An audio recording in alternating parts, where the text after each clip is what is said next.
ሰላም ጤና ይስጥልኝ ክቡራት ተመልካቾቻችን ከፋና ሚዲያ ኮርፖሬሽን ወቅታዊ ፕሮግራማችን እንሆ ጀምሯል። ኢትዮጵያውያን ጠንካራ ሀገር የመስራት ጉዟቸውን ቀጥሏል። ጠንካራ ሀገር እንግዲህ በጠንካራ መንግስት ትሰራለች። ጠንካራ መንግስት ደግሞ ከህዝብ ባገኘው ይሁንታ የሚገነባ ሲሆን ኢትዮጵያውያን በሰባተኛው ጠቅላላ ምርጫ ጠንካራ ሀገር የመገንባት ጉዟቸውን በጽናት አሳይተዋል ማለት ነው። በዚህ ተቃራኒ ደግሞ ኢትዮጵያ የተጸናች ሀገርና ጠንካራ ሀገር እንዳትሰራና የዛን ጉዞ እንዳታሳካ በተቃራኒ የቆሙ አካላት አሉ። የነዚህ አካላት ፍላጎት ምንድነው? ከዛ ጀርባስ ያለው ተልዕኮ ምንድነው? ኢትዮጵያውያንስ ምን ማድረግ አለባቸው በሚለው ጉዳይ ዛሬ በወቅታዊ ፕሮግራማችን እንሆ ለመመልከት ዛሬ ስቱዲዮ ተገኝተናል። በዚህ ጉዳይ ላይ ደግሞ ሀሳብ አስተያየታቸውን የሚሰጡን የፖለቲካ ተንታኝ የሆኑት በተለይ በኢትዮጵያ ብሔራዊ ጥቅም ዙሪያ የሚሞግቱ በአሜሪካን ኑሯቸውን ያደርጉ አቶ አያና ፈይሳ ናቸው። ከሳቸው ጋር ቆይታ እናደርጋለን። የፕሮግራሙ አዘጋጅ ይድነቃቸው ኃይለማርያም ነኝ። አቶ አያና ለጊዜው እጅግ አድርጌ አመሰግናለሁ። እኔም ይድነቃቸው። ኢትዮጵያ እንግዲህ በታሪኳ ምናልባትም በድምጽ ለመስጠት በተመዘገቡ ዜጎችም ድምጻቸውን በሰጡ ዜጎችም ምናልባትም በምርጫ ሂደት ውስጥ ለመጀመሪያ ጊዜ ኤሌክትሮኒክስ በተባለ ደረጃ ምርጫን አካሂደዋል። የኢትዮጵያ ምርጫ በእርግጥ አሁን ውጤቶችም እየተገለጹ ነው ያሉትና የኢትዮጵያ ምርጫ ስናስበው እንግዲህ በዛ ደረጃ ኢትዮጵያውያን በጽናት ያጠቃለሉት ምርጫ ሆኗል። የኢትዮጵያን ምርጫ ስናስብ እርስዎ መጀመሪያ አድርጎልኝ ሀሳቦን እንዲሰጡኝ የፈለኩት በዓለም አቀፍ ደረጃ ዲሞክራሲን አስቀድመው ጀምሯል። የዛሬ 200 ዓመት 300 ዓመት ጀምረናል የሚሉት ምዕራባውያን ሀገራት የዲሞክራሲ ሂደትን ስር ለማስያዝ በሚንገዳገዱበት ሰዓት እኛ ያለንባት አህጉር አፍሪካ ደግሞ ምናልባትም ዲሞክራሲ ለመጀመር ዳዴ ያሉበት ባሉበት ሰዓት ነው። እንግዲህ ኢትዮጵያ በዚህ መሃል ሆና ምናልባትም ሰባተኛ የሆነው ጠቅላላ ምርጫን ያካሄደችው ኢትዮጵያውያን በኢትዮጵያ ታሪክ እስከ እኩለ ሌሊት ድረስ ከ8 ሰዓት ቆመው በጽናት የሚፈልጉትን ሰው በይሁንታቸው በድምጻቸው ለመምረጥ የቆሙበት ምርጫ ነውና ከነዛ ቅድም ካነሳዋቸው ምርጫዎች አንጻር እንደ ፖለቲከኛ ኢትዮጵያን ምርጫ የዘንድሮ እንዴት አዩት የሚለውን ነገር እናንሳ። ያው የዘንድሮ የኢትዮጵያ ምርጫ ለየት ያሉ ገጸ ባህሪዎች ተመልክቼበታለሁ። እኔ እንዳንድ ግለሰብ ከሩቀት በሆነም ጉዳዩን በቅርበት እንደሚከታተል ሰው አንደኛ በምርጫ ማድረግ በጀመርንበት ታሪክ እኔ እስከማውቀውም በሌሎችም ምርጫዎች አንጻር እንደዚህኛው ምርጫ የተቀናጀና ጠንካራ ዘመቻ የተደረገበት ምርጫ አይቻለውም። ይሄ ማለት ነው በውጭ ዓለም የሚገኙ ኢንተርናሽናል የሚባሉ ሚዲያዎች ተዘጋጅተው በየዕለቱ መግለጫዎች እንዲያወጡ ዘገባዎች እንዲያወጡ ተዘጋጅተው ተቀባብለው እንደ መሳሪያው የተቀመጡበት ጦር መሳሪያ የያዙ አካላት ከውስጥም ያሉት 3 የሚያህሉ በተናበበ ሁኔታ ሁለቱ በአማራና ኦሮሚያ ክልል ላይ ቀጥተኛ ጥቃት ለመሰንዘር ማስጠንቀቂያ ሰጥተው ህዝቡን አስፈራርተው ከዛም ወደ ዘመቻ ገብተውበት ከነሱ በላይ ያሉ እንደ ሱፐርቫይዘር ሆነው የሚጠብቋቸው ደግሞ ይሄ ግጭት በዛ ክልል ውስጥ TPLF ነው አፋብን የሚባሉና ኦላ የሚባሉን ኦሮሚያና አማራ ላይ ያሉትን አክቲቭ አድርጎ TPLF ደግሞ ተጠባብቆ መሳሪያዎችን ብዙ ነገሮች አስጠግቶ ይሄ ብጥብጥ ታማኒነቱን ሲያሳጣው መንግስትን ታማኒነት የፕሮሰሱን ታማኒነት ሲያጠፋ እኛ ተነስተን ደግሞ እንቀጥልበታለን በሚል በተናበበ ሁኔታ የውጭ ኃይሎችም ከዛ በተረፈ ተዘጋጅተው የተሄደበት ምርጫውን ከመጀመሪያውኑ መደረግ የለበትም ታማኒነት የለውም ብለው ብዙ ድምጻቸው ሊሰማ ይችላል የሚሉ አካላትን አስተባብሮ የተሄደበት ነው። ይሄ ለየት ያደርገዋል። በዚህ ደረጃ ተሰባስበው ኢትዮጵያን ይጠላሉ፣ ኢትዮጵያን ሊያፈርሱ ይፈልጋሉ ወይም ደግሞ ሆዳቸውና የስልጣን ረሃባቸው ከምንም ነገር የሚበልጥባቸው የሚባሉ አካላት ያንን በተለያየ የህዝብና የፖለቲካ ስም ይሸቅጡታል እንጂ ግልጽ በሆነ ሁኔታ አሁን ባለንበት ነባራዊ ሁኔታ እንዳገር እነሱ የሚወስዱት እርምጃ የሚያሳየው ስልጣን ለማግኘት ምንም አይነት ኤክስኪውዝ ወይም አመክኖ ይፈጥራሉ። እነኚህ አካላት ከውጭዎቹ ጋር ተስማምተው ሰፊ ዘመቻ ያደረጉበት ነው። ሁለተኛው የተመዘገቡት ቁጥሮች ናቸው። እነኚህ ቁጥሮች ታዛቢዎችም የመሰከሩት ልዩ የሆነ ከፍታ የታየበት ነው። ከ50 በላይ እስከ 54 ሚሊዮን ነው እንግዲህ የተባለው የተመዘገበ ሰው የመረጠው ደግሞ ከዛ ውስጥ ሰፊው ቁጥር እንደገና ተወዳዳሪዎች ብዛቱን ባልወደውም እኔ ያው በራሴ የኢትዮጵያ ልትሄድ ይገባታል በሚለው መንገድ 40 ምናምን ፓርቲ የሚባለውን በፍጹም የማልቀበለው የተስተካከለ መሄድ ያለበት ስሪታችን ነው። ይህንን ሁሉ ነገር ስናገር በነገራችን ላይ ኢትዮጵያ ማንም ሰው በዲሞክራሲ ትልቅ ደረጃ ላይ የደረሰች ሀገር ነች ብሎ ራሱን የሚያታልል እንደሌለ ከመንግስትም ሆነ ከምርጫ ቦርድ ይህንን ምልከታ የያዘ የለም። በእርግጥ የሚታወቅ ነው። ግን ዲሞክራሲ በሂደት የሚታደግበት ፕሮሰስም ካልቸርም እንደመሆኑ ከዚህ እንግታችሁ የሚሉ አካላት ናቸው ቅድም ያነሳዋቸው። ህዝቡ ደግሞ በከፍተኛ ሁኔታ የተመዘገበበት ሰፊ ቁጥር የታየበት በሚዲያ ላይ በመንግስት ቴሌቪዥኖችም ትልቅ የሆነ ክርክር የተደረገበት ይክዱታል፣ ብዙዎቹ ይክዱታል። ኢቭን ተሳትፈው የነበሩ ፊታቸው እስኪያሰለቸን በቴሌቪዥን ስናያቸው የነበርን አካላት ጭምር ፍትሃዊ የሆነ ድምጻቸው እንዳልተሰማ አድርገው ሲያወሩ ሰምተናል። እሱ ችግር የለውም፣ ያው የመጀመሪያ ያልኩት የትብብሩ አካል ስለሆኑ። ግን ሰፊ ቁጥር የታየበት ሰፊ እንቅስቃሴ የታየበት ነበረ። ሌላኛው ህዝብ መሳሪያ ፈርቶ ከስልጣኑ እንደማይገፋ ያሳየበት፣ እንደዛ እያስፈራሩት ገለሃለን እያሉት ቤተክርስቲያን ከዚያም በኋላ እስከ ማቃጠል ሰዎችን እስከ መርሸን ቢሄዱ ወጥቶ ተሞ ለመካድ ሞክረው ነበር። ሚዲያ ላይ ወዲያውኑ የክልልም የተለያዩ እንትኖች አወጡት። እናንተም ጋዜጠኞች ሊመሰገኑ ይገባል። በነገራችን ላይ ምርጫ ቦርድ በጣም ሊመሰገን የሚገባው ተቋም እንደዚህ መገንባት ከቻልን ይሄ ተቋም ትንሽ የቀሩ ጸጾች ካሉ አርሞ ለወደፊት ፕሮቶታይፕ ሊሆነን የሚችል ተቋም እንደሆነ አይተናል። የጸጥታ ተቋማቶቻችን አቅም ያላቸው የጀርባ አጥንት ያላቸው እንደሆኑ ያስመሰከሩበት 50 ሺህ የሚያክል የምርጫ ጣቢያን በሀገሪቱ ዙሪያ ምርጫ እንዲያደርግ ይሄ ሁሉ እየተፎከረ እንግዲህ የሚያዝ አካል እንኳን አይደለም፣ በጀት በታንክ የምትመጣው አይደለም። በየጢሻው የሚሽከረከር በፎጣም በላስቲክም ደብቆ ሽብር የሚያከናውን አካል ነው። ከእንደዚህ አይነት አካል ተከላክለው ተወሰነ ቦታ ላይ ጥቃቶች ነበሩ። ግን ኦቨርዌልሚንግ ማጆሪቲ ወይም ደግሞ በጣም ሰፊው የሆነው አብዛኛ በዚህ ደረጃ ስኬታማ የሆነ ምርጫ እንዲያደርግ ማድረጋቸው የተቀናጀ የጸጥታ ተቋሞችን የሚያሳይ ነው። ስለዚህ የዚህ ሁሉ ድምር ከሁሉ በላይ ግን የህዝባችን ቆራጥነት፣ ስልጣኔን አትወስዱ፣ ጎዝ መንግስት የምመሰርተው እኔ ነኝ የምሰጣችሁ በእኔ ወረቀት እንጂ በእናንተ ክላሽ በእናንተ መሳሪያ አይሆንም ብሎ ያሳየበት በጣም የሚገርም ምርጫ ነበር ለኔ። አቶ አያና እርሶ አስተውልኛል። ህዝቡ እንግዲህ በሶስት ደረጃ ነበር ማስፈራሪያም ሲደርስበት የነበረው። ኢትዮጵያ ወደ ዲሞክራሲ ስርዓት ግንባታ እንዳትሄድ፣ ኢትዮጵያውያን ለዲሞክራሲ ስርዓት ግንባታ ያላቸው ሚና ለመወጣት የሄዱበትን ርቀት ለማደናቀፍ አንደኛ ቅድመ ምርጫ ካርድ እንዳትወስዱ የሚል ነበር። ምርጫ ሲካሄድ እንዳትመርጡ የሚል ነበር። ከዛም በኋላ ሀሳባቸውን እንዳይገልጹ ጭምር ከውስጥም ከውጭም የተቀናጀ ኃይለኛ ዘመቻ በነበረበት ሰዓት ነው እንግዲህ ኢትዮጵያውያን በጽናት ወጥተው ድምጻቸውን ይሆነኛል ለሚለው አካል የሰጡትና የህዝቡ ፍላጎት ምን እንደሆነ እርሱ አንስተውልኛል። ህዝቡ በዚህ ደረጃ ከውስጥም ከውጭም በጣም ትልቅ የተባለ ዘመቻ በጣም ትልቅ የተባለ ፈተና እያለበት ወጥቶ ድምጹን ሰጥቶ የሚፈልገውን ሰው መርጧል። ስለዚህ ህዝቡ ፍላጎቱን አሳይቷል። ትልቁ የቤት ስራ የተመራጩና ድምጹን የተቀበለው አካል ነውና ይሄ ምን የቤት ስራን ይሰጣል ለፖለቲከኞቻችን ብለን ማንሳት እንችላለን? እንዳንተ ፖለቲከኛ ያው እንግዲህ ቤት ስራው እኮ ህዝቡ ቀልድ እንደማያውቅ እና በትኩረት የስልጣን ባለቤትነቱን እንዳልዘነጋ በአንክሮ እንደሚመለከት ማወቅ አለብን እንጂ ዝም ብሎ ተዘናግቶ እንደፈለገ የሚነዳ የሚመስል ሐሳብ አንዳንድ ጊዜ ሚዲያዎች ላይ ስንነጋገር አንዳንድ ሰዎች ይዘር አስበውትም አንዳንዴ ተሳስተውም አምልጧቸው ይናገሩታልና ህዝቡ በጣም ንቁ እንዳልሆነና እንደፈለገ ሊሆን እንደሚችል የሚያስቡ ብዙ አይነት ፖለቲከኞች በተለይ በውጭ ዓለም የሚናገሩ እንሰማለን። አሁን የተመረጡ ሰዎች የተመረጡት አንደኛ መብቱንና ስልጣኑን ለማስከበር ምን ያህል የጨከነ የቆረጠ ህዝብ እንደመረጣቸው ማወቅ አለባቸው።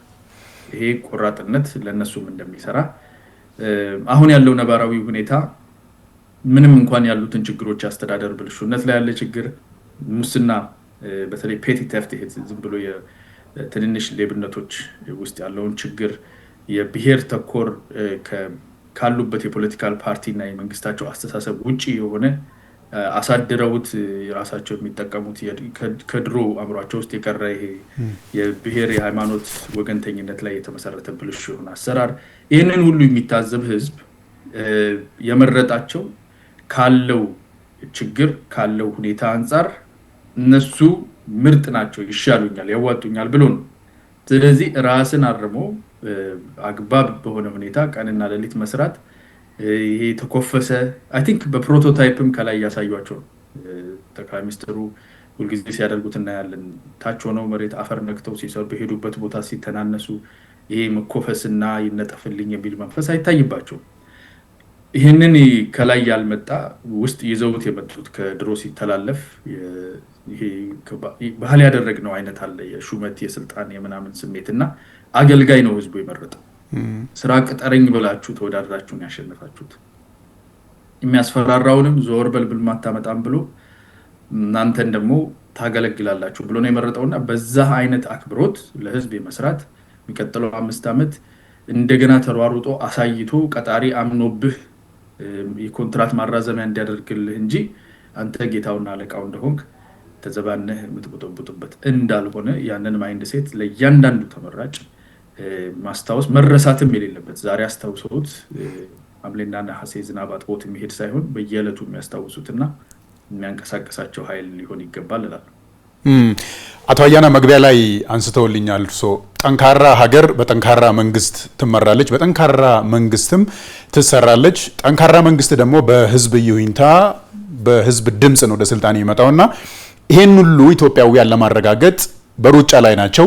በተቃራኒ ደግሞ እርስዎ መግቢያ ላይ እንዳነሱልኝ ከሀገር ውስጥም ከውጭም አንድ ላይ ተጣምሮ የኢትዮጵያ ታሪካዊ ጠላት የምንላቸው የሀገር ውስጡንም ተጠቅመው የውጭውንም ተጠቅመው ሚዲያንም ተጠቅመው ኃይለኛ ዘመቻ ላይ ነበሩና የነዚህ አካላት ፍላጎት የነዚህ አካላት ተልዕኮ ምንድን ነው ብለን ማንሳት እንችላለን? እንዳንድ ፖለቲከኛ የዓለምን ፖለቲካ እንደሚረዳ የአፍሪካንን ፖለቲካ እንደሚረዳ ረጅም ዓመት ያስቆጠረውን የኢትዮጵያን ፖለቲካ እንደሚረዳ ሰው የነዚህ አካላት ፍላጎትና ከዛ ጀርባ ያለው ተልዕኮ ምንድን ነው ብለን ማንሳት እንችላለን?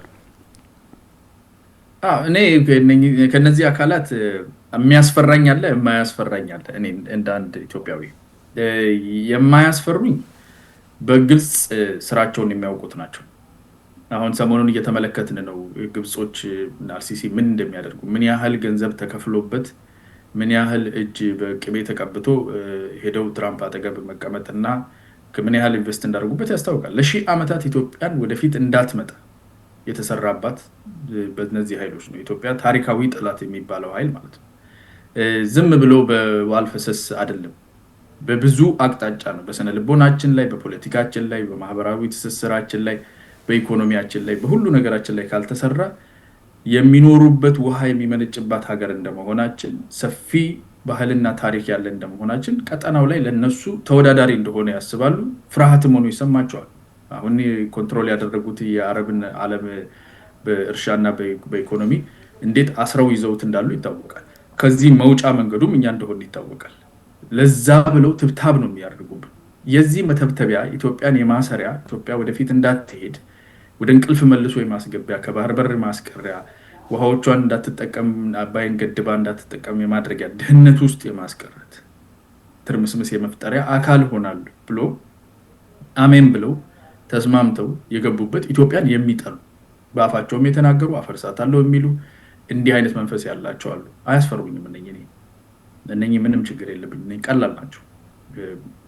የትም እንደማይደርሱ አውቃለሁ። ኢትዮጵያዊነት ለኢትዮጵያውያን ምን እንደሆነ አውቃለሁ። እየተጋጩ ያሉት ከግድግዳ ነው። ምንም አይመስለኝም። እነኚህ አውቀው የገቡበት ናቸው። እኔ የሚያስፈራኝ በትክክል ለብሔር ብሔረሰብ ወይም ለአንድ ብሔር ወይም ለአንድ ሃይማኖት ወይም ለአንድ ፖለቲካ ሀሳቤ እየታገልኩ ነው ብሎ አስቦ ይሄንን የሚያጅብ ይሄንን የሚያጠናክር ከነዚህ ሰዎች ጋር ወደፊት እንሂድ፣ ነፃ ወተን ለኢትዮጵያውያን ለእኩልነት እየሄድኩ ነው ብሎ የሚያስበው አካል ነው በጣም የሚያስፈራኝ። እነሱ አካል ቢኮዝ በሞኝነት በንጹህ ልቦና ጥሩ ነገር የሰሩ መስሏቸው የማይሆን ወንጀል እንዳይሰሩ እፈራለሁ። ሲሰሩ ማያቸዋለሁ፣ በእውነቱ ሲያጠናክሩ አያቸዋለሁ። ለነሱ ይሄ የፖለቲካ ትግል ነው የሚመስላቸው። ለነሱ ይሄ የአማራ ህዝብ፣ የኦሮሞ ህዝብ፣ የትግራይ ህዝብ፣ የአንዱ ህዝብ ነፃነትና እኩልነት ማስከበሪያ መንገድ ነው የሚመስላቸው። የሃይማኖት ኢን ሪያሊቲ ወደኋላ ዞር ብለው ይሄ ነገር ዛሬ ነው የጀመረው ወይስ 1000 ዓመት ሆኖታል? ቢያንስ ባለፉት 60 ዓመታት ውስጥ ብሔር ራሱ ስንት የተቀየረብን። ታርጌት አድርጉ ስንባል አማራ ታርጌት አድርጉ ተባልን፣ ኦሮሞ ታርጌት አድርጉ ተብለናል። አሁን በ30 ዓመት ውስጥ ደግሞ ትግሬ ታርጌት አድርጉ ይሉን ነበር የትግራይን ህዝብ። ይሄንን ታርጌት እየቀያየሩብን በነፍሳችን ሲጫወቱ በእያንዳንዱ በተጎዳንበት የባህር በር ስናጣ ምን ያህል አክቲቭ ነበሩ፣ ምን ያህል ሰርተውበታል፣ ኢንቨስት አድርገዋል የሚለውን አይቶ እንዴ የጠላት መረብ ውስጥ ነኝ ማለት ያልቻለ ፕሮፌሰር ሊሆን ይችላል። በነገራችን በዶክትሬት በግብርና በጠፈር ምርምር ሊኖረው ይችላል። ግን የተሰራብንን አሻጥር ለመረዳት ንቃተ ህሊናው ሊያገኝ ያልቻለ አካል ያሳዝነኛል። ኢትዮጵያ ውስጥ ያሉ የፖለቲካ ድርጅቶች ለዚህ አንዲት ጠብታ አንዲት ገዓት ወደፊት የሚያስኬድ ነገር ከሚሰሩ ፖለቲካው ቢቀርባቸው እንደሚሻል ማመን መቻል አለባቸው። አቶ አያና እንግዲህ የሆነ ነገር እንዲያነሱልኝ እፈልጋለሁ። አሁን በኢትዮጵያ ላይ እየተደረጉ ያሉ ሴራዎችን ስናስባቸው መልእክታቸውና ትዕዛዙ ከግብጽ መሆኑን እርሶም አንስተውልኛል። በተደጋጋሚ ኢትዮጵያውያን ይህንን ያውቃሉ። ምክርን ደግሞ የሚወስዱት ከኤርትራ እንደሆነ እናውቃለን። ኤርትራ ደግሞ ለኢትዮጵያ ምን እንደሆነች ግብጽም ታሪካዊ ጠላት ብለን ፈርጀናት፣ በእርግጥም በኢትዮጵያ መውደቅም በኢትዮጵያ ማልቀስም ጀርባ ያሉ አካላት መሆናችንን ሁሉም ይገነዘበው ይገባል። የሚደንቀው ደግሞ ግብጽም ይሁን ኤርትራ ብዙን ጊዜ የሚጠቀሙት ኢትዮጵያውያን ሆነው ምናልባትም በብሔር ምናልባትም በሃይማኖት እንታገላለን ለኢትዮጵያውያን የሚሉትን አካላትን ነውና ከቅርብ ጊዜ ወዲህ ሱዳን አካባቢ የፈጠሩትን ጥምረት ጽምዶ የሚለውን እናስታውሳለን። ከኢትዮጵያ ብሔራዊ ጥቅም በተቃራኒ ከቆሙት አካል ጋር የመቆምና እነዛን የማሰባሰብ አባዜያቸው እንዳለበት እናውቃለንና በእርግጥም ኤርትራን የመሰለ ሀገር አንድ ቀን ስለ ዲሞክራሲ የማይወራበት ማውራትም ሳይሆን ሀሳብ እንኳን ማንሳት የማይታሰብበት ስለ ምርጫ ማንሳት የማይታሰብበት ስለ ፓርላማ ማንሳት የማይታሰብበት አካል ጋር ሆነው ስለ ኢትዮጵያ ዲሞክራሲ፣ ስለ ኢትዮጵያ ሰብአዊ መብት፣ ስለ ኢትዮጵያ አንድነት ውጭ ቆሞ ከጠላት ጋር ማውራትስ በእርግጥ በአሁኑ ሰዓት ኢትዮጵያውያን የሚሸከሙት አይነት ነገር ነው ወይ? በእርግጥ ከነዚህ ሀገር ላይ የምንማረው ነገር አለ ወይስ ምንድን ነው ብሎ ያስባሉ እርሶ? እንግዲህ ጽምዶ የሚባለው ስም ወጣለትና እንደገና አዲስ አካል መስሎ መጣ እንጂ ረጅም ጊዜ የቆየ የትብብር መንገድ ነው። አዲስ ተጨማሪዎች አሉ፣ ግን በተቀናጀ ሁኔታ ስም ወጥቶለት በተቀናጀ ሁኔታ አሁን በተለይ ኢትዮጵያ የሀገረ መንግስት መሰረት መያዝ የሚያስችል እቅድና እንቅስቃሴ እያሳየች ነውና ይሄ መገታት አለበት። የመጨረሻ because ነቃኛ አሁን ከእንቅልፍ እንደነቃ ሰው አርፍዶ እንደተነሳ ሰው ቶሎ እየተጣደፈ ያለ ማህበረሰባችን እየነቃ ያለበት ምን ሆነን ነበር የሚያስብል አይነት ከዚህ በፊት ይሄ ሁሉ ሲሆን ይሄ ሲደረግ ተይዘን ነበር ታፈነን ነበር ከሚል ጊዜ የለንም በሚል የተጣደፈ እንቅስቃሴ ነው ያለው። ይሄ የነሱን ፍርሃት ስለሚፈጥርባቸው ሞር ኢንቨስት እያደረጉ ሞር ያሉ ሩጫዎች በየሳምንቱ ነው በሶማሌ ሄደው እዚህ ጋር እንትንን ገንባ ሲሉ እናያለን። ከዛ ሳውት ሱዳን ውስጥ የሆነ ነገር ተንበታብተው ከዛ ደግሞ ይባረራሉ። እዛ ጅቡቲ ጋር ይሄዳሉ። ኢትዮጵያ ዙሪያ ያለ ሪል ስቴት ኢትዮጵያ ዙሪያ ያለ ማንኛውንም የባህር በርም ሆነ የምንም የጦር ካምፕ ለመገንባት በጣም ከፍተኛ መራወጥ ውስጥ ነው ያሉት። ብዙ ገንዘብ ነው የሚያወጡት። እነሱ የአባይ ወንዝ በህገ መንግስታቸው ውስጥ ጭምር የተጻፈ የህልውና ጉዳይ ነው። በእርግጥም አንድ አይን ያለው በሳት አይጫወትም ነው። አንድ ያላቸው ነገር ይሄ ነው። ህይወታቸውም ይሄ ውሃ ነው። እኛ ብዙ ውሃ ስላለን አንዳንዴ ቀላል መስሎ ይታየናል እንጂ ለነሱ ይሄ ሁሉ ነገር ንግድም ኢንቨስትመንትም ህይወትም ነው። ስለዚህ በዚህ ላይ ስጋት ይሰማናል ብለው ስለሚያስቡ ያለ የሌላ ኃይላቸውን ተጠቅመው እያደራጁ መሳሪያ ቢገዛልኝ እኮ እኔም ስልጣን መያዝ እችላለሁ የሚለውን ትንሽ ደካማ አስተሳሰብና አቋም ያለውንም አካል በቻሉት መጠን እየገዙ ወደፊት ለፊት እያስኬዱ ቀጠናው ላይ ያሉ ደግሞ ግጭት የሚፈልጉ አካላት እንደነ ፕሬዝዳንት ኢሳያስ አፈወርቂ በዶክትሪን ደረጃ ኢትዮጵያን ደካማ ማድረግ ማፍረስ ዓላማዬ ነው ብሎ ህይወቱን ሙሉ የኖረ መሪን ለዚህ መጠቀም ያው እነሱ የሚሰሩት ነገር ነውና ይሄ የነበረ ነው። ግን አሁን ተሳስሮ መጥቷል። ተጠቅሜባቸው ዞር ላለው የሚል አይ ዶንት ኖ ቃሉ መጠቀም ይኖርብኝ አላውቅም። ሞኝ ነው የሚባለው ሰነፍ የሚባል አይ ዶንት ኖ እንዴት አይነት ቃል እንደምንጠቀም ግን እነኚህ ለረጅም ጊዜ የሰሩ ለረጅም ጊዜ ወደፊት ለፊት ኢቭን መንግስታቶቻችንን ኢምፓክት በማድረግ የባህር በራችንን በመዝጋት ሰፊ ገንዘብ አውጥተው ሰፊ ስራ የሰሩ ኃይሎችን አይ እኔ እኮ የምፈልጋቸው ድሽቃና ትንሽ መትረየስ ምናምን ከኛው ከነሱ እዛ እነሱን ተጠቅሜ እኔ ደግሞ ወደ ግራ ታጥፌ ስልጣን ላይ ሲወጣ ምናምን የሚል በጣም በጣም እንዴት ከምን አይነት ስንፍና የሚወጣ እንደሆነ አስተሳሰብ አርቆ አለማየት ይታይባቸዋል። እነሱ ዋናው ዓላማው ፕሮሰሱ ሲጀመር አንተ የትም ስልጣን ላይ እንደማትወጣ ሁሉ ያውቃሉ፣ እንደሌለ አቅሙም እንደሌለ ግን ማመስ ትችላለህ፣ ማወክ ትችላለህ፣ ወደፊት እንዳይኬድ ልማት እንዳይሰራ አንድ ትርጉም ያለው እንቅስቃሴ ቢኮዝ መንገዳችን ገና እኮ ነው። ባይዘው ጦርነት ቢቆም ሰላም ሆኖ መስራት ብንጀምር ገና ሩቅ እኮ ነን። በኢኮኖሚ ገና ሩቅ ነን። የተሰራውን ትብታብ መበጣጠስ ራሱ በስነ ልቦና ደረጃ የተሰራብን ለዛ እኮ ነው። የተማሩ ናቸው ፖለቲከኛ ነኝ ብለው በቅቻለሁ ብለው ሄደው እነሱ ብብት ውስጥ ሰዎች የሚገኙበት ምክንያት የተሰራብን ነገር ስላለ ነው፣ ጥልቅ ይሆነ እና ከዛ ለመውጣት ብንተውም ገና ነን። ያንን ጊዜ የበለጠ ዲሌይ ማድረጊያ የበለጠ የራስህን ቤት አፍራሽ አድርጎ ሲመርጥህ ቅድም እንዳልኩት ሆን ብለው ይሄን ቤት ካላፈረስኩ ብለው ሲፎክሩ የነበሩ ኢትዮጵያ ጠላቴ ነች፣ ገዝታኛለች፣ ኮሎናይዝ አድርጋኛለች የሚል እሳቤን ይዞ በ2020ዎች ውስጥ ለመንቀሳቀስ ፈቃደኛ የሆኑት እነሱን ከምን ከቆብም አልቆጥራቸውም፣ ጠላት ናቸው። ባንዳ ጠላት ይሄ ባንዳነት። ከዛ ውጪ ግን የኢትዮጵያ ፖለቲካ እየሰራው ነው ለሀገሬ፣ ለህዝቤ፣ ለአማራ፣ ለኦሮሞ፣ ለትግራው፣ ለሌላ ብሔር ቆም ያለው ብሎ እዚህ ምዕራብ ውስጥ የሚገባ ያሳዝናልም። በእርግጥ የሱ ነው አንጀት የሚበላው እና ከዛ ቢወጡ ይመረጣል። ግን ይሄ የተነበረ የተቀናጀ ነው፣ ተናበው እየሰሩ ነው። አሁን በአደባባይ የሚያስቀው ነገር ለሰላም ብለው ከጨምሩበት ጽምዶ ምናምን ለሰላም እና በደንብ የሚታወቁ ከአሸባሪ ድርጅቶች ጋር የሚሰሩ በትጥቅ ኢትዮጵያን ሲያምሱ የነበሩ አካላት ተሰብስበው ለሰላም ተሰበሰብን ብለው መናገር እኔ ትንሽ ያመጡ ቀልድ አድርጌ ነው የምቆጥረው።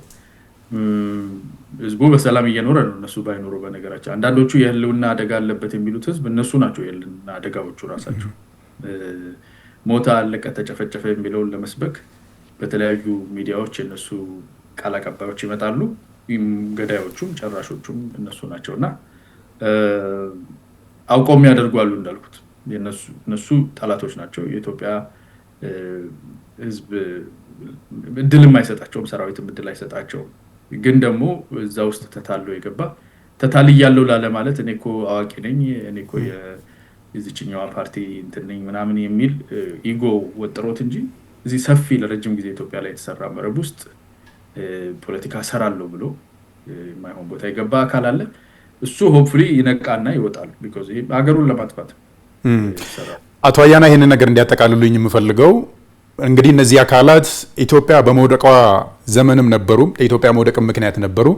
የነሱ ብሔራዊ ጥቅም በኢትዮጵያ መፍረስ፣ በኢትዮጵያ መድማት፣ በኢትዮጵያ ማልቀስ ላይ እንደሆነ ታሪካችን ወደ ኋላ ስንመለስ የግብፅም ሆነ የኤርትራ ጉዳይ ይገኝበታል እና ፖለቲከኞቻችን ለህዝብ እንቆማለን፣ ለህዝብ እንታገላለን፣ በህዝብ ስም የሚንቀሳቀስ ፖለቲከኞቻችን ግን ከነዚህ አካላት ጋር እያበሩ እየሰሩ ሀገርን የማድማት ሀገርን የማስወደቅ በሀገር መውደቅ ላይ የራሳቸውን ፖለቲካ የመስራት የራሳቸውን ቁማር የመቆመር ሂደታቸውን ሁልጊዜ ወደ ኋላ ስንመለስ ከሁልጊዜ ከኢትዮጵያ ታሪካዊ ጠላት ጋር ነው የሚቆሙትና ከዚህ መውጣት እንዴት ሳቃተን፣ ከታሪካችንስ እንዴት መማረቃተን ይላሉ እርስዎ? የራሱን የምንደግመው ከሆነ በእርግጥ ለመማር ያስቸግረናል። የዚህ አዙሪት ዋና ዓላማው የሆነ አይነት አቅጣጫ እንድንይዝ አይደለም።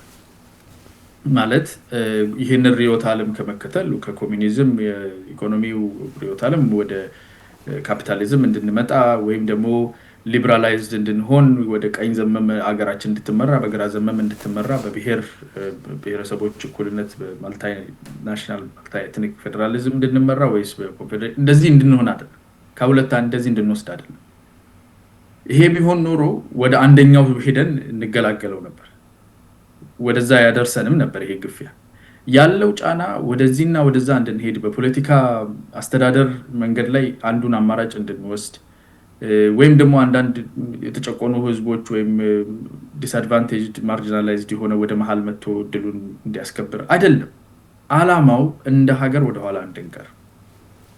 ስለዚህ እንደ ሀገር ወደኋላ እንድንቀር አዲስ አንተም እንዳልከው የአማራ ችግር ነው ችግራችሁ ያላችሁ የብሔር ብሔረሰቦችና ህዝቦች አብሮ መኖር ኢትዮጵያ ውስጥ ያለው ለአማራ ብሔር ስጡት፣ ሁላችሁም አማራ ብሔር ላይ ዝመቱ ብሎ ሲያዘምት የነበረ አካል ኢሚዲየትሊ ከፖለቲካል ሴንተሩ ውስጥ የትግራይ ተወላጆች እና የትግራይ ድርጅት የሆነው ቲፒኤልኤፍ ገብቷል ብሎ ሲያስብ ሙሉ በሙሉ ከአማራ ወስዶ ወደ ትግራይ ነው ያዞረው። እነሱ ላይ ትርክት መስራት አንደኛ ዜጋ የእንትን ምናምን ስም ተሰይሞለት ኢትዮጵያን እየዘረፈ እንዳለ አሜን ብሎ አብሮ የሚያሰራ ትግራይ ውስጥ ያለ የራሱ የሆነ ቲፒኤልኤፍ የሚባለው የነሱ አንዳንዴ በዝምድናም ጭምር የተቀላቀሉ ናቸው አመራሮቹ። ሆን ብሎ ያንን ያሰራል። ትግራይ ተዘምቶ ከፖለቲካል ሴንተሩ ላይ ቲፒኤልኤፍ ሲወጣ እና ጦርነት ኢትዮጵያ ላይ ሲሰነዝር ኦሮሞማ ብሎ በአደባባይ ወጥቶ ፕሬዚዳንት ኢሳያስ የተናገሩት ኦሮሞን ህዝብ ደግሞ ኦሮሞማ ማለት የኦሮሞ ህዝብ ማንነቱ የኦሮሞ ማንነት ጠላትህ ነው ብሎ ደግሞ አመጣ። ባለፈው 60 ዓመት ውስጥ 3 ትልልቅ የፖለቲካ ተሳታፊ የሆኑ ብሔሮች በብዛታቸውም ሰፊ የሆኑ ብሔሮች እያሽከረከረ እየቀያየረ መሀል ላይ ጠላትህ ነው እያለ እያመጣ ሲያባላ አትሊስት በአንደኛው በሁለተኛው ባትነቃ በሶስተኛው ካልነቃ መቼም አትነቃም ማለት ነው። ዋናው ዓላማው አንተ በብሔር እየተከፋፈልክ አንደኛውን ጠላት እያደረክ እየከበብክ እንድትባላ ነው።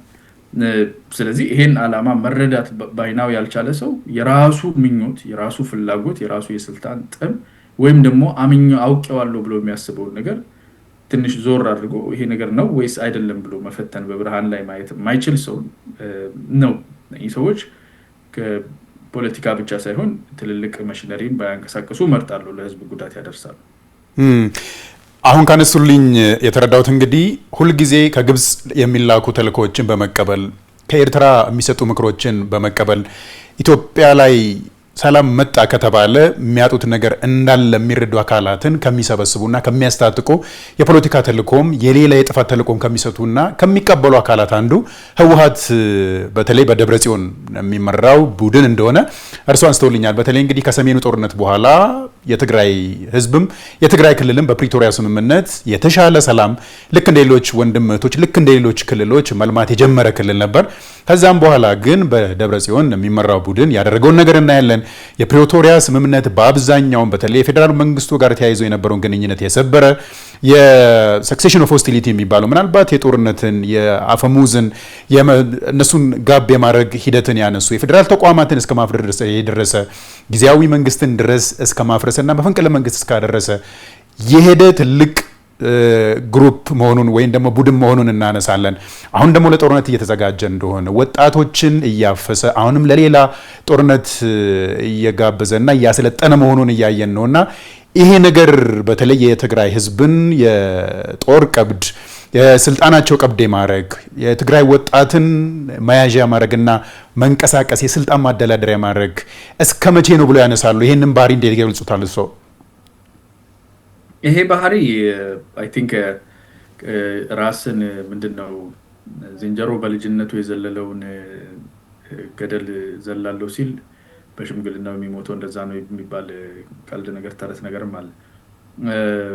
አንድ ጊዜ ሞክረውት ያታለሉበትን የተሳካላቸውን ነገር ደግሞ መሞከር አግባብነት አልነበረም። ለራሳቸውም ለህዝብም ጉዳትን ስለሚያስከትል ይሄ አሁን ሊሳካ አይችልም። ይሄንን እንዳይሳካ የሚያደርገው ወሳኝ የሆነው ዲሳይሲቭ የሆነው ኃይል ነቅቷል። እሱም የትግራይ ህዝብ ነው። የትግራይ ህዝብ እንደ ህዝብ በቅርብ ጊዜ አሁን ትላንትና አይ ቲንክ በዋስ ፈቷቸው አንድ ትልቅ ሰው እናት አስረው ነበር። አዲስ ህግ የራሳቸው አውጥተው ያ ህግ እኔ ምንም አይቼ የማውቀው አንዳንድ ሰዎች የደርግ ምናምን የሚልም አንስተው ከደርግ የሚልቅ 1940ዎቹ ናዚ የሚያወጣቸውን አዋጆች የሚመስል አዋጅ አውጥተው ህዝቡን የማሰብ የመናገር የመንቀሳቀስ መብቱን ሙሉ በሙሉ በህግ ለመውረስ እንደሚፈልጉና ትልልቅ እናቶችን ጭምር የማሰር ሂደት ውስጥ የገቡበት አፈሳ ግፋ የሚሉት አለ። ይሄ አፈሳ እያደረጉ ህዝብ ወጣቶችን እያፈሱ ወደ ጦርነት እያዘጋጁ ነው። ከህዝቡ ጋር ቀጥታ ሄደውን እየተጋጩ ነው። ከትግራይ ህዝብ ጋር ተጋጭተው ህግደፍ ወይም የፕሬዝዳንት ኢሳያስ ሀገር መንግስት የሚያስጠላቸው መንገድ የለም። የህዝብ ደጀናቸው ጋር እየተጋጩ ያሉት ይሄን ህዝብ ደግሞ በማህበረሰብ ደረጃ እንደዚህ የሚታሰረው በግድ የሚታፈሰው ሸሽቶ አዲስ አበባ መምጣት ወይም ሌሎች ከተማዎች መሄድ አቅቶት የሚያዝና ለጦርነት ፈንጅ ማምከኛ የነሱ አቆመው የሚገሉት በመትረየስ ከዚህ በፊት ተነግሮናል። በግልጽ በጉዳይ ውስጥ በቦታው የነበሩ ሰዎች ከታንክ ፊት ከሸሸ ወጣት እንደሚረሽኑ ይታወቃሉ። እንደዛ ድራኮኒክ የሆነ አክሽን እየወሰዱበት ህግ እያወጡበት ያሉት አካል ብቻ ሳይሆን የፖለቲካል ኤሊቱ የፖለቲካል ትልቅ ተሳትፎ ያላቸውና ኢቭን ይሄንን የፕሪቶሪያ ስምምነትን ሄደው ፈራሚ የነበሩት ሁለቱ ትልልቅ ሰዎች ወደ ጤነኛው የሆነ ለህዝብ የመቆም አቋም ይዘው የራሳቸው የፖለቲካና የአደረጃጀት ሰርተው ይህንን አካል እየተዋጉት ነው ያሉት፣ እየተቃወሙት ነው ያሉት። በሚዲያ በፖለቲካ በሁሉ ነገር ትልቅ ቤዝ የሚባለው ውጭ ሀገር ያለው የሶሻል ሚዲያ ላይ ያለ፣ በዲፕሎማሲው በኢንተርናሽናል ኮሚኒቲ ያለው ሙሉ በሙሉ ይህን ስራቸውን የሚቃወም ነው። በጣም የጥቅም ትስስር ያላቸውና በአስተሳሰብ በእውቀት ደረጃቸው ከአእምሯቸው አፋቸው ትንሽ ሰፋ ያሉት ብቻ ናቸው ከነሱ ጋር አሁን በዚህ ሰዓት ያሉት እንጂ ብዙ ነቅተዋል የሚባሉት ትልልቅ የሚባሉት እየተቃወማቸው ነው። አንደኛ ከኢትዮጵያ ሀገሩ መነጠል አትችሉም በዚህ አይነት ሁኔታ የትግራይ ህዝብ ከዚህ በፊት የሰራችሁት ይበቃል። ሁለተኛ ህገ መንግስታዊም ሆነ ህጋዊ ሞራል ማንዴትም የላችሁም። በስንት ደም የመጣውን የተኩስ ማቆም የሰላም ስምምነት የፕሪቶሪያን የሰላም ስምምነት አፍርሳችሁ እዚህ መግባት አትችሉም። ሆስቲሊቲ ሰሲድ እንዲያደርግ የተቀመጠ cessation of hostility agreement towards sustainable peace ለቋሚ ለዘላቂ ሰላም የተኩስ የግጭት ማቆም ግጭት ማቆምን ሄደህ አፍርስ ብሎ ህግደፍ ሲልክ ወይም ሻቢያ ሲልክ ሄደህ የምታፈርስ ከሆነ ግጭት ነው የምትፈልገው ማለት ነው። የትግራይ ህዝብ ደግሞ አሁን ግጭት አይፈልግም፣ ጦርነት አይፈልግም፣ መልሶ ግንባታ ነው የሚፈልገው፣ ፍትህ ነው የሚፈልገው። ወደዛ እንዳይሄድ እንቅፋት የመሆን ተልዕኮ አለ ከሚባለው ለ30 ዓመት ጠላት አድርጎ ስሎት በጦርነት ጭምር ልጆቹን ሲፈጅ ከነበረ ኃይል ጋር ተመልሰ ተጣምረ ስትመጣ የትግራይ ህዝብ በቃኝ ማለት ጀምሯል። አሁን በሰራዊት ደረጃ ከሰራዊቱ ወጥተው በቃኝ ያሉ በተለያየ ቦታ እንዳሉ ሰማለሁ። ተደራጅተው የሚሰሩ የፖለቲካ ኤሊት ዋና የሚባሉት ቀድሞ የክልሉ ጊዜያዊ ፕሬዚዳንት የጊዜያዊ ክልላዊ ፕሬዚዳንቱም የነበሩ ብሪሊየንት የሚባሉት ፖለቲከኞቻቸው መሀል የሆኑት አቶ ጌታቸውን ሲጨምር ለኢትዮጵያ ለትግራይ ብቻ ሳይሆን ለኢትዮጵያ ትልቅ ከሚባሉት ጀነራሎች ውስጥ በጦርነቱ ጊዜ ከነሱ በኩል ሆነው ከመሩት ስምምነቱንም ከፈረሙት ጀነራል ጻድቃንን ሲጨምር በጣም ሰፊ ኃይል ወደዚህ ወጥቷል። ከኤሊቱ በትራዲሽናል ኤሊት ከምንለው ከማህበረሰቡም እኛ ውስጡ የምናየው ነው። በፍጹም ቦታ የለውም። ስለዚህ ይህን ጫና እየተቀበለ ነው ያለው። ደግሞም የሚገባ ጫና ነው። አርፍዶም ቢሆን ብዙ ሰው የነቃበት ቲፒኤልኤፍ በባህሪው በማንነቱ ችግር አለበት እና ምንም እንኳን የሰራቸው ያደረጋቸው ነገሮች አሉ ብለው የሚያምኑ ሰዎች ቢኖሩ አሁን በተለይ በቅርብ ጊዜ ላለፉት 6 ዓመታት 7 ዓመታት ውስጥ ለኢትዮጵያም ለትግራይ ህዝብም ፍጹም ጠንቅ የሆነ አቋምና አካሄድ ይዞ ነው ያለው። በሰላማዊ ስምምነት ለመፍታት ተሞክሮ ነበር። እሱን ስምምነት በህግደፍ ተልኮ በሻቢያ ተልኮ የሚችለውን ነገር ሁሉ አድርጎ ለማፍረስ ከነሱ የቀረ የለም። እውነት ለመነጋገር ፌደራል መንግስት ተሳታፊ አልሆነም በማፍረሱ ሂደት ውስጥ ባይል ኖሮ ከነሱ በጥሰት ደረጃ የቀረ የለም። የሉዓላዊነት ጥሰት፣ የህግ ጥሰት፣ ኢቭን አንዳንድ ቦታዎች ላይ የጦር መሳሪያ ምንም ያልተጣሰ አንቀጽ ያለ አይመስለኝም። ሁሉን ጥሰዋል። አብሯቸው የሚጥስና ወደ ጦርነት የሚገባ አካላተው መከራቸውን እየበሉ ያሉበት ነውና እሱም እንዳይቀየር እንፈራለን። በተቻለ መጠን የትግራይ ህዝብና የትግራይ ማህበረሰብ እዛው አሁን ጦር ውስጥ ያሉ ወጣቶች እንዲነቁ ነው ትልቅ ስራ እየሰራን ነው። ጦር ውስጥ ያሉ ልጆች እናትህን እሰር አያትህን እሰር ትንሽ ወንድሞችህን አምጣ አስገባ ተብለህ በግድ ስትላክ እሺ የምትለው ለምንድን ነው የሚለውን ሪዝነብል ጥያቄ እንዲጠይቁ የማድረግ ስራ ያስፈልጋል። ከዛ ውጭ ግን የሚያርመው አካል እዛው ቤት ነው ያለው፣ ትግራይ ውስጥ ነው ያለው ማለት ነው። አቶ አያናን ሊያነሱልኝ የምፈልገው እንግዲህ የትግራይ ህዝብ የትግራይ ክልልም ኢትዮጵያ የተባለችውን ጠንካራ ሀገር መንግስት ጠንካራ ሀገር ከመገንባት አንጻር ያላቸው ሚና በጣም ትልቅ እንደሆነ ከታሪክም እንረዳለን። አሁንም ለሀገራቸው ያለው ፍላጎት ለሀገራቸው ያለው ፍቅር የሚገርም መሆኑን ብዙ ሰው የሚመሰክር ነውና በተቃራኒ ግን በደብረጽዮን ቡድን በመጠለፉ የተነሳ እንደፈለገ ሀሳቡን የማይገልጽበት ምናልባትም በነሱ በሚሰሩ ሌሎች ናሬሽኖች እንደተከበበ ከኢትዮጵያዊነቱ እንደተገለለ ተደርጎ ነው የሚሰራው። ከዚህ ደግሞ የባሰው ነገር የትግራይ ህዝብ መጥፋት አለበት ከሚለው ከሻቢያ መንግስት ጋር መስራቱ ራሱ ነው በጣም የሚያስገርም ጉዳይ ነውና እንደዚህ ያለ ትልቅ ህዝብ ኢትዮጵያን የመሰለች ሀገር ለሰራ ህዝብ ለአንተ ታገልልሃለው በሚለው አካል በዚህ ደረጃ ግፍ መድረሱስ ተገቢ ነው ወይ? ለትግራይ ህዝብ ይሄ ነገር ይበጃል ብለን ማንሳት እንችላለን? እሱ ፍጹም አይበጅም። በነገራችን ላይ እነኚህ ጽንፍ ያዙና ጥፋትን ተጠቅመው ስልጣን ወይም ኃይልን ለማቆየት ወይም ሀብትን ለመጋራት የሚፈልጉ ኃይሎች አንዱ ባህሪያቸው እሴት የሆኑ ነገሮችን መያዝ። ቲፒኤልኤፍ ትግራይ ውስጥ ትልቅ ህዝቡ የታገለበት የሚወደው ብዙ የተሰዋበት ድርጅት ስም እንደሆነ ስለሚያውቁ ተቆጣጥረውት ነው ያሉት። ያንን ስም ይዘውት ነው ያሉት እንጂ እውነት ለመነጋገር ይሄ የቲፒኤልኤፍ ስም የሚገባው አይደለም። ልክ አማራ ክልል ላይ ፋኖ የሚለውን ስም ይዞ እንደነበረው አካል ማለት ነው። አሁን እንኳን እግዚአብሔር ይስጣቸው ከዛኛው ትንሽ ላላ አድርገውት አፋብን በሚለው ያው ፋኖ የሚለው ውስጡ ቢያስገቡትም እንደዛ ነው፣ በዛ ነው የምንጠራቸው። የአፋብን ታጣቂና አፋብን በሚለው ነው የምንጠራቸው። ብዙዎችም ሚዲያ ላይ እንደዛ ነው የሚያደርጉት። ቢኮዝ ፋኖነት የኢትዮጵያ እሴት የሆነ ስም ነው እና ይዘው ይጣቡታል። እንደዚህ የድርጅት ስሞችን ይጣባሉ። ጥቂት ግሩፕ ነው ያለው።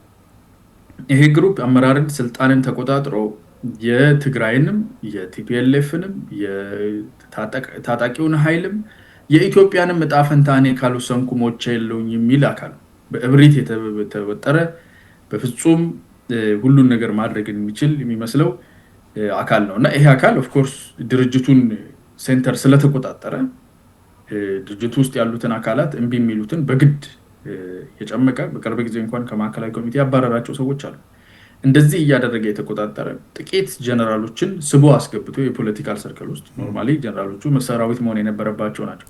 ለዚሁ መጠቀሚያ እንዲሆኑት ኮራፕት የሆኑና ህዝብ ላይ ከፍተኛ በደል ያደረሱ በዚሁ መንገድ ካልቀጠልን ሰላም ከመጣ ተጠያቂ እንሆናለን የሚል ፍርሃት ያላቸው ጥቂት ጀነራሎችን ከኮር በላይ ያሉ አመራሮችን ሰብስቦ በጉልበት አንደኛ ቲፒኤልኤፍን ሃይጃክ አድርጎ ይዞ ያለ ወጣቱ ከዛ ውስጥ የማይወጣበት መንገድ ይሰራ፣ ሁለተኛ ትግራይን ሃይጃክ አድርጎ ይዞ ያለ ቢሳካለት ኢትዮጵያንም ሃይጃክ ለማድረግ መልሶ 27 ዓመት ሃይጃክ አድርጎ የባህር በር ያሳጣትን ሀገር ዛሬም መጥቶ ማነቅ የሚችልበትን መንገድ የሚመኝ ከትግራይ ላይ የሚነሳበት ቢቻልና ቢሳካለት ቲፒኤልኤፍ ከቲፒኤልኤፍም ላይ ተነስቶ ከምርጫ ቦርድ ጋር ከኢትዮጵያ መንግስት ጋር ተስማምቶ የሚሰሩበት እድል ይፈጠራል ብዬ ተስፋ አደርጋለሁ። ዶክተር ደብረጽዮን ቡድንን ጉዳይ እናጠቃለውና በዚህ ደረጃ እርሱ አንስቶልኛል። እንግዲህ ቡድኑ በታሪኩ ከሻዕቢያ ጋር ሲሰራ የነበረውን ከሌሎች ከኢትዮጵያ ታሪካዊ ጠላት የኢትዮጵያን ብሔራዊ ጥቅም በተቃራኒ ከቆሙ አካላት ጋር የመስራቱን ታሪክ ወደ ኋላም አንስተውልኛል። ህዝቡ ላይ እያደረሰ ያለውን በደል ህዝቡ ፈልጎ ሳይሆን ህዝቡ ላይ በኃይል ተጭኖ እያደረሰውን ያለውን በደል አንስተውልኛል። አሁን ባለው ደረጃ ግን የትግራይ ህዝብ ቡድኑ እያደረሰ ያለውን ጫናም የመሸከም ቡድኑ እየጎተተበት ያለውን ጦርነት የመሸከም ጫንቃ እንዳሌለው አንስተውልኛል እና የተጀመሩ ነገሮች አሉ እንደማይፈልግ ከሌሎች ልክ እንደ ሌሎች ኢትዮጵያውያን ወንድሞች እህቶች ልክ እንደ ሌሎች ክልሎችም የመልማት ፍላጎት እንዳለውና ቡድኑን እንደማይፈልግ እያነሳ ነው ያለውና ከዚህ በላይ ግን ነገሩ ተጠናክሮ ቀጥሎ ልክ እንደ ኢትዮጵያውያን ወጥቶን መግባት እንዳለባቸው ሰላምም ልማትም ማግኘት እንዳለባቸው ህዝቦች ህዝብ እንደ ህዝብ የትግራይ ህዝብ ምን ማድረግ አለበት? ኤሊቱስ የሀሳብ መሪዎች ሌሎችም ዲያስፖራዎችም ሊሆኑ ይችላሉ እና ምን ማድረግ አለባቸው ብለን ማንሳት እንችላለን? አቶ አያና እንግዲህ ብዙ እየሰሩ ነው ያሉት። በፊት ከነበረው በዛው እንዳልኩ ትልቁ ድርጅት ብቸኛው ድርጅት ማለት ይቻላል ከሱ ስር በትንሹ ዶሜስቲኬትድ የሆኑ ካሉትና ጥቂት በበደል ውስጥ ካለፉት ተቃዋሚ ውጪ ሪሊ ትግራይ ውስጥ የመንግስትነት የክልል መንግስት መሆን የሚችል አቋም ያለው ብቃት ያለው የተቃዋሚም ተፎካካሪ ድርጅት ኖሮት የማያውቅ ዶሚናንት ድርጅት እንደመሆኑ ወደዛ ዝግጅት መግባት አለባቸው። ቲፒኤልኤፍ ሃይጃክ ተደርጓል። ነፃ ይወጣሉ የሚለው ጥያቄ ውስጥ ገብቷል። ነፃ ቢወጣ ኖሮ ከውስጥ ሆነው ቻሌንጅ በሚያደርጉበትና አቶ ጌታቸው ረዳ በሚሞክሩበት ጊዜ በዛ ጊዜ ይሆን ነበር። በጉልበት የጊዜያዊ አስተዳደርን ሲቀማ ማህተም ተቀምቶ አንድ የክልሉ ኢንትሪም ፕሬዚዳንት ግድያ ሙከራ የሚመስል ደረጃ ጭምር ማሳደድ ሲደረግበት ያስቆም ነበር። የቀረ ነፍስ ቢኖረው ከነዚህ ከነ ደብረጽዮን ግሩፕ ነፃ ሊወጣ የሚችል ቢሆን ተስፋ የሚያስቆርጥ ደረጃ ላይ ደርሷል ቲፒኤልኤፍ አሁን ያለበት ይዞታ። የትግራይ ህዝብ ግን በፍጹም በእንደዚህ አይነት የሚያዝ አይደለም። በፍጹም ለእንደዚህ አይነት ነገር እሺ ብሎ ጎንበስ የሚል አይደለም። አታለው ለህዝብን ለማዳን ነው ለማስጣል ነው በሚል ተረት ብዙ ነገር ሊሰሩ ይችላሉ በማሳመን እንጂ ኢን ሪያሊቲ እንደዚህ ያፈጠጠ ጭቆናን በፍጹም የሚቀበል አይደለም። ስለዚህ እድሜያቸው አጭር ነው የትግራይ ህዝብ ላይ በዚህ ደረጃ የሚነግሱበት። ግን ደግሞ ሌሎች አጋሮችም ሊኖሯቸው ይገባል። ህዝቡ ነቅቶ በሚሰራበት ኤሊቱ የፖለቲከኛ ሰዎቹ አሁን ተደራጅተዋል። እንደ በፊቱ በጠላው ስር ያደጉ ሳይሆኑ በቅርብ ጊዜ ያደረጉትን ስብሰባ ይቻሉ ትግራይ ውስጥ መንግስት ለመመስረት የሚያስችል አቋምና አደረጃጀት ሰርተዋል። አሁን ባሉት ሁኔታ ስምረት ሌሎችም የፖለቲካ ፓርቲዎች ተሰብስበው አዲስ አበባ ውስጥ ያደረጉትን ስብስብ ስናይ የታጠቀ ኃይልም በማስፈላጊ ሁኔታ ሰላምን አንዳንድ ቦታዎች ላይ ለማስከበር የሚያስችለው ኃይል እየገነቡ ነው ያሉት። ህዝቡም ንቃት ገንብቷል። ኢንተርናሽናሊም ውጭም ያለው አካል ብዙ እየሰራ ነው። አሁን የኢትዮጵያ መንግስት በምን ደረጃ ሊያገዛቸው ይችላል? የፌዴራል መንግስት ቢኮዝ የህግ ጥሰቱ ልክ የሌለው ነው። ኢንተርናሽናል ኮሚዩኒቲ ደግሞ የኢትዮጵያ መንግስት ይህን እንዲያስተካክል እጁን መፍታት አለበት፣ ማወቅ አለበት። አንተምተው ልክ አሉ። አንተምተው አንደኛው ዝም ብሎ የሚጠብቅበት፣ አንደኛው ህግን የሚያከብርበት፣ ሌላኛው ደግሞ ተደጋጋሚና ልክ የሌለው ጥፋትን በህዝብ ላይ እያደረሰ እንደፈለገ የሚፏልልበትን አንተምተው አይባልም። የሆነ ሰዓት ላይ አንተኛው ሳይሆን አንተኛው ትክክልና አንተ ተው መባል አለበት እና በፕሪቶሪያው ስምምነት መሰረት ማን ነው አንተ ተው የሚባልበት ደረጃ ድረስ የሄደው የሚባለውን አይ ቲንክ አይኑም አያይም ጆሮ የማይሰማም ሊያየው ሊሰማው የሚችል በጣም ግልጽ ገሃድ የሆነ ነገር ነው እና ዓለም አቀፍ ማህበረሰብ በዛ ደረጃ መተባበር አለበት። ያንን ደግሞ ተመርኩዞ የፌዴራል መንግስትም የትግራይን ህዝብ ማገዝ፣ የትግራይን የፖለቲካም ሚሊተሪም የምሁራንንም ኤሊት አግዞ ተገቢውን ነፃነት ለትግራይ ህዝብ መስጠት አለበት። ይህንን ህግ ላነበበ ሰው የትግራይ ህዝብ አሁን የነፃነት ትግል ላይ ነው ያለው። ከነደብረጽዮን ግሩፕ ነፃ ለመውጣት የነፃነት ትግል ላይ ነው ያለው ማለት ይቻላል።